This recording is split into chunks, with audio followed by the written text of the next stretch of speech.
Contoh yang lain misalnya, kisah tentang Sulaiman, Salomo yang memasuki Ratu Seba yang dalam tradisi Yahudi abad kedua ketiga Masehi disebut Bilqis, kemudian nama itu masuk dalam Al-Quran Bilqis.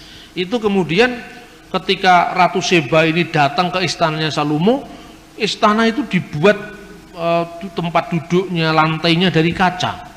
Nah ketika dari kaca, kemudian Ratu Bilqis itu menyibakkan kainnya.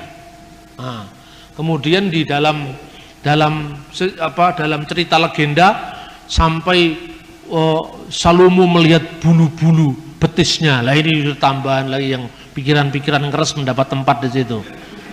Karena dia menyingkapkan kainnya. Di pikirnya itu adalah air, padahal itu adalah kaca. Nah sebelumnya itu menggambarkan kehebatan Salomo itu digambarkan. Waktu itu pasukan burung-burung semua menghadap kepada Salomo. Kemudian Salomo ketika melihat memeriksa barisannya, ini dari sebuah komentar kitab Ester, tapi tradisi ekstra kanonik Yahudi, tradisi yang tidak resmi di kalangan Yahudi yang tersebar dalam bentuk dongeng orang-orang Yahudi di Madinah saat itu. Digambarkan bahwa mana semua burung sudah hadir, semua makhluk sudah hadir, kecuali bulbul yang tidak hadir. Nah, di dalam teks tafsir Ester itu sebetulnya disebut ayam jantan yang tidak hadir. Tapi kemudian nggak tahu dalam konteks Al-Quran burung dengan ayam kan mirip. Lalu diartikan di situ bulbul. Bulbul di mana? Sulaiman sangat jengkelnya mau membunuh bulbul itu. Tapi tidak lama kemudian bulbul datang kasih laporan. Di muka bumi ini ada satu kerajaan yang belum tunduk pada Anda, yaitu kerajaan Seba. Ratunya seorang perempuan gini-gini. Nah kemudian Seba pun akhirnya datang ke situ. Terus kemudian dalam ini menurut Targum Ester, ekstra kanonik, tapi dalam Al-Quran ditambahi pasukan jin. Nah Anda teliti bulbul itu kata apa, pasti bukan bahasa Arab asli. Itu bisa dilacak. Kemungkinan itu beberapa ahli menduga itu dari unsur Ethiopia. Dan kenapa Ethiopia? Ethiopia pernah hubungan intens dengan Islam. Raja Negus al-Asyam itu dari sumber perjanjian lama. Terus kemudian ada fakta-fakta kristologi yang dikaburkan. Zakaria Nabi dalam perjanjian lama dikaburkan dengan Imam Zakaria dalam perjanjian baru, yang adalah bapak dari Yahya Pembaptis, ya kan? Kemudian Miriam dalam perjanjian lama yang saudaranya Harun dan Musa, anaknya Amram. Amram punya anak Musa, Harun dan Miriam kan, dikaburkan dengan Maria perjanjian baru. Sehingga ketika Maria membawa anaknya tanpa menanyakan, tanpa memberitahu siapa bapaknya Yesus itu, ya kan? Itu kemudian ditegur oleh kaumnya, versi surat Maryam, wahai Maryam saudara Harun, ya Maryam ukta Harun. Padahal ini bukan Maryam saudara Harun, ini adalah Maryam ibu Yesus. Kenapa disebut Alu Imran, keluarga Imran? Karena dianggap sama dengan Amram, seperti Abraham menjadi Ibrahim, Amram menjadi Imran. Padahal sebenarnya mestinya Ahlu Daud, keluarga Daud, bukan keluarga Amram. Karena Yesus bukan keturunan imam, Yesus adalah keturunan Yehuda. Nah ini banyak fakta-fakta yang seperti ini sebetulnya lagi membingungkan. Makanya Hasan menjawab, Maryam disebut saudara Harun, itu Harun yang lain. Yang tempat lain mengatakan, karena di orang Yahudi nama Harun itu nama pasaran. Di tempat lain dikatakan karena dia beriman seperti imannya Nabi Harun. Nah, tapi kalau itu kebetulan, bagaimana kebetulan sampai 2 kali? Kebetulan itu cuma 1 kali. Maryam anaknya Imran dalam surat At-Takrim, dan Maryam saudara Harun 2 kali. Ini fakta-fakta sejarah. Kemudian ketika ditanya seperti itu, Yesus dalam kandungan tadi menjawab, akulah Nabi. Nah, akulah Nabi. Coba teksnya. Anda bisa baca pada halaman halaman 12. Diberikan kepadaku Alkitab dan dijadikannya aku seorang nabi dan dijadikannya seorang yang diberkati di mana aku berada, dan diperintahkan aku untuk melaksanakan salat dan membayar zakat selama aku hidup. Di sini kata salat ditulis dengan bisolawat wa zakawat, tetapi ini kalau dibaca dalam teks standar menurut vokalisasi yang diberikan tradisi Islam. Tapi di sini biasanya kata salat dalam literatur hadis yang lebih mudah ditulis dengan shot lam alif tak marbutoh, bukan waw tapi tak marbutoh. Kenapa di sini solawat bukan solat? Pembacaan lain yang ditawarkan oleh orientalis bukan solawat bacaannya, tetapi selota, karena itu pengaruh bahasa Arab. Begitu juga zakawat, ini bacaan teks Islam, jamak dari kata zakat. Kalau dalam tradisi yang lebih muda, za, kaf, alif, tak marbutoh. Kenapa dibuat huruf waw di sini? Karena kemungkinan ini diambil dari bahasa Arab zekota, waw. Zekota menjadi zakat, zakawat, kemudian selota menjadi solat, solawat. Ini pengaruh bahasa Arab. Nah, tapi itu tesisnya siapa ini namanya, Luxemburg, yang heboh beberapa tahun yang lalu itu. Karena di situ ada kemungkinan besar misalnya bacaan hur itu artinya anggur perjamuan suci. Itu berasal dari surat-surat Mar Ifraim dari Syria. Tapi di situ hur dalam teks Quran diartikan seorang bidadari yang bermata jeli, yang tetap perawan di surga. Nah, yang dikaruniakan kepada hamba-hambaku yang beriman. Tetapi tidak diceritakan yang perempuan dikasih bidadara, tidak ada. Tapi yang laki-laki dikasih bidadari. Kan begitu. Lah ini teksnya seperti itu.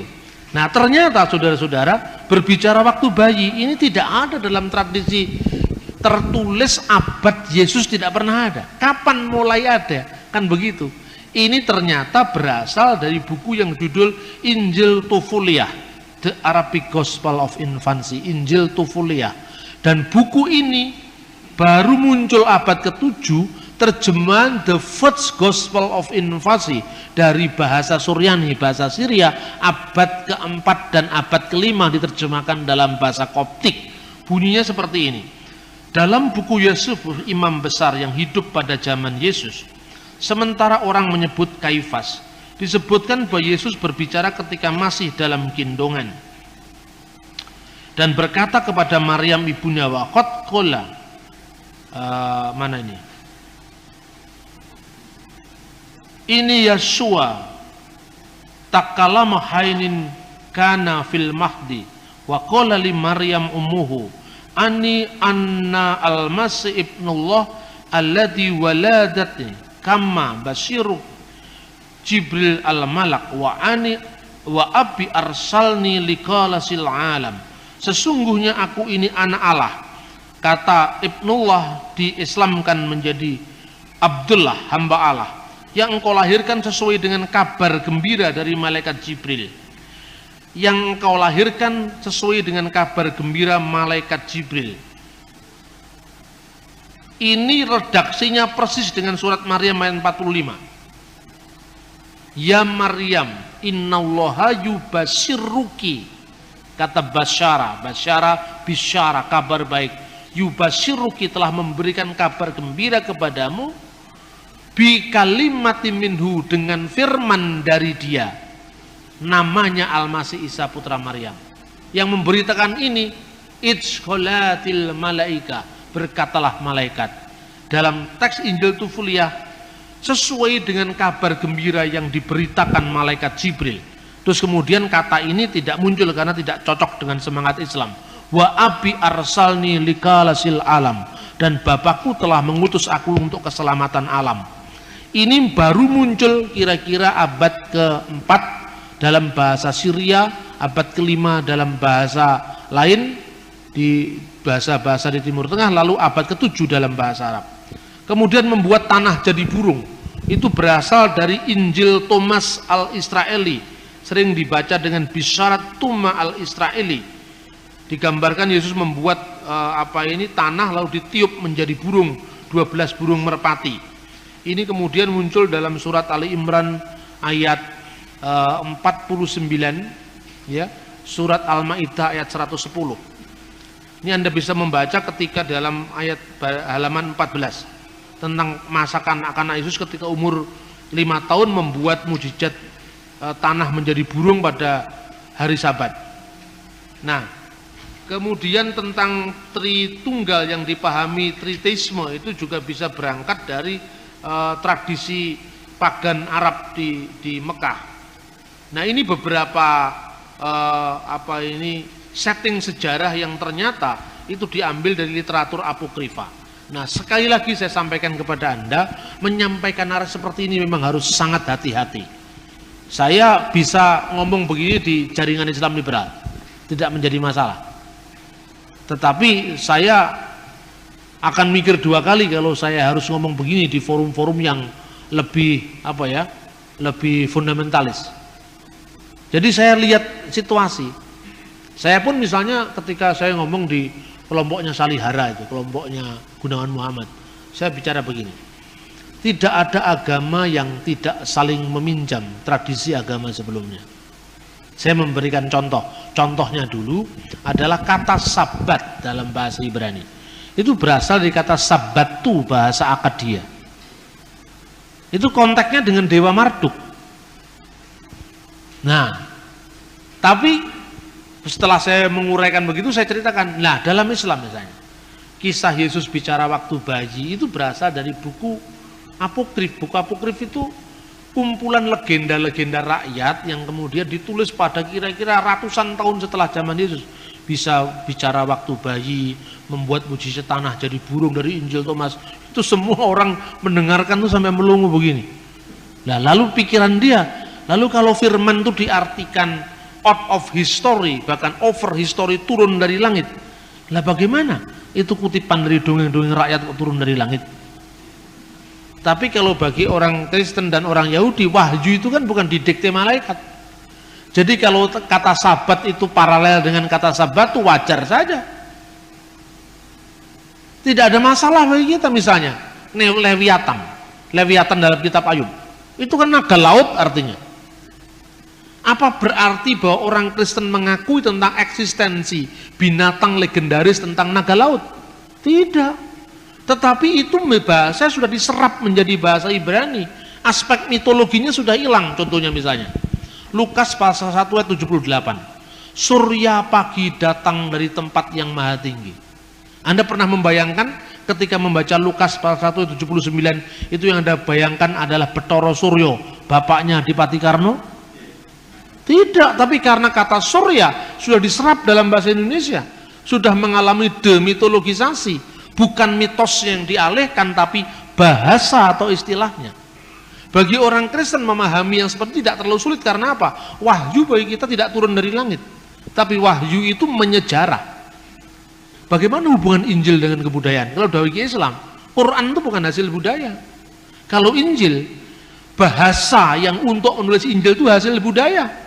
Tapi pesan-pesan teologisnya itu dari surga. Surga kan tidak ada bahasa tertentu. Bahasa yang dipakai oleh kitab Injil, Taurat, semua kan bahasa manusia. Terus saya mau tunjukkan bahwa ada kontekstualisasi yang sangat indah antara budaya lokal dengan pesan-pesan ilahi. Contohnya, Alkitab sering menyindir dengan bahasa-bahasa plesetan. Mungkin tidak pernah ada yang neliti fungsi bahasa plesetan dalam Alkitab. Pernah? Ada di Alkitab. Saya bisa mau tunjukkan kepada Anda. Contohnya, ketika Alkitab mengekspos menara Babel.